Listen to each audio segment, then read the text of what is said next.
Okay, we're good. All right. What I was just saying to you, David, is that what you were doing with astrology, as far as I can see and tell, that's up, is new, and that you're using music and dance and having fun and stuff to reach a whole group of people that aren't astrologers, but you're using astrology to get their attention, and I think you're helping the field of astrology by doing that. Right? Yeah, well, thank you for that. What I'm really trying to do is create a new port of entry for people, because I think the port of entry into astrology is it's not that it's a difficult port of entry, but it's not very easily accessible for a lot of people. So what I'm doing is, I think people come in thinking, oh, this is exciting and fun, but really there's a lot of deep information there. So it's been a really fun way for me to also kind of bring an entertainment aspect to it, because in society today, it's almost like being a secret agent. You need to kind of adapt to the situations where the world's going, and by adapting to the way that the world and society is going, you can infiltrate people and in a weird way connect with them on the level in which they're used to being connected to in this world, and then deliver them the information. So that's the way I kind of look at it. Well, I think it's fun. I think that maybe you were a little surprising to some of the older astrologers here. Like, what were you? What? How is this astrology? What kind of astrology is it? But as you say, I think everyone's kind of getting it. This is maybe a way for astrology to grow. That's not happening, right? Yeah, I think that's a good point, and I definitely don't want to scare anybody. Well, I mean, it's just different. I mean, I don't mean you're scary. I mean, I've seen this lots of times. Anything new is threatening. Yeah. To some people, and it's exciting to others.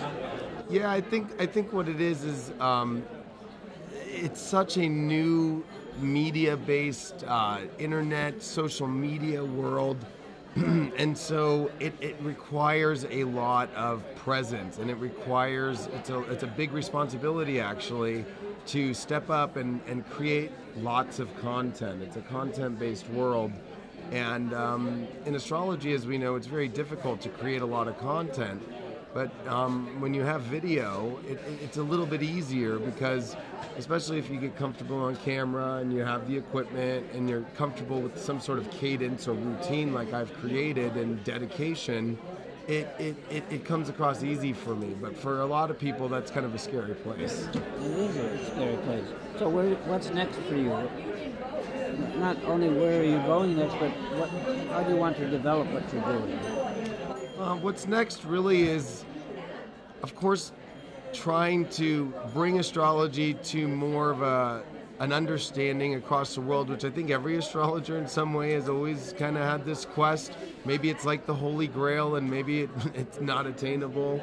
But really, I would say that the real main piece of my work now is really connecting people who don't have a platform to get their voice out there, and create that platform for them. So in many ways, I'm creating the vessel now that's on applications, because that's such a huge new marketplace, and on television apps, which are a new place, to give them a voice and to have a vessel for them to speak, because I can do astrology my own way, but as you know, Michael, everybody has their gifts in their own way, and I think that it's important for me to, because of my skill of being able to create platforms, have that platform for other astrologers and even non-astrologers, people who have a lot of different spiritual gifts, and spread that information to a much more easily accessible marketplace and to the world in a much more easier way.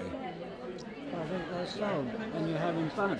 Yeah, and it's extremely fun. So I love doing it, and it's all about bringing the positivity as well as a main part of the ingredient for what I do. So making sure that people feel like there's somebody there that understands what they're going through, and then that gives them willpower, that we're all in this together, and I'm empathetic to their needs, and I'm also very transparent And actually, even people like Michael Luton think maybe I'm a little too transparent of my private life, but I think that transparency of the troubles and the struggles that I go through help people feel more relatable. Yeah, I do the same thing in my own way. Yeah. I'm pretty personal. I share my personal life quite a lot. Yeah. I think that empathy helps, and that exposure of that imperfections, or the I don't even want to call it struggles, but the challenges that we are growing from, allows people to feel like they can resonate. And is there anything that you want to say that I'm not asking, or that you'd like to tell people? Well, I think the one thing that I really, as an astrologer, want people to understand about the astrology I do is I'm really about evolutionary astrology, and I really believe in really taking that evolutionary model and bringing it into a place like the mainstream media, which is a totally opposite kind of vibration. And I love the evolution of consciousness. And for me, astrology, of course, is a tool, but I believe there's so many higher forms of spirituality or divination, whatever you might call it, and I really focus on that. And so to me, it's not just about astrology. I think it's about using astrology to a higher form of consciousness and to illuminate that evolution of consciousness that we're going through for humanity and the world.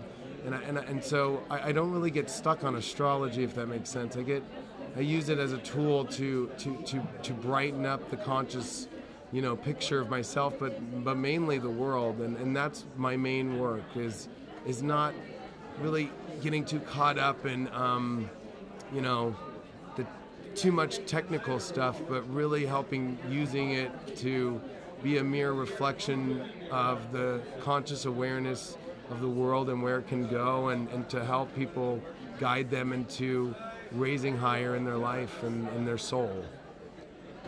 Well, thank you. I'm glad you're my friend, and we met each other. I'm cool. super glad. No, Yeah. It's super cool. And I'm so proud of you for your Lifetime Achievement Award.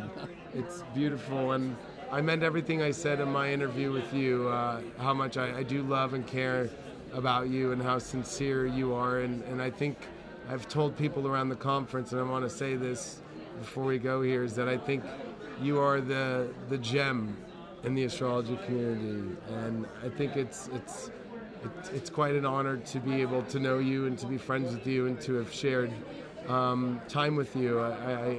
It's as a young astrologer, it's probably one of the more honorable things that I could ever experience. So thank you. Well, thank you.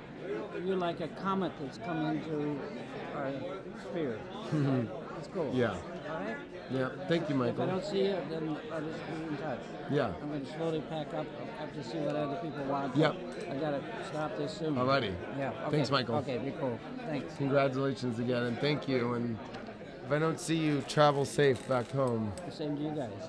Yeah, and I'll go talk to the guys too if they're calling somebody to bring some. Maybe I can just call someone, figure out how to do that. And Yeah, but if you need help in any way, I'll call my guys too to help you if you need help. So don't worry, I'm always here for you. So.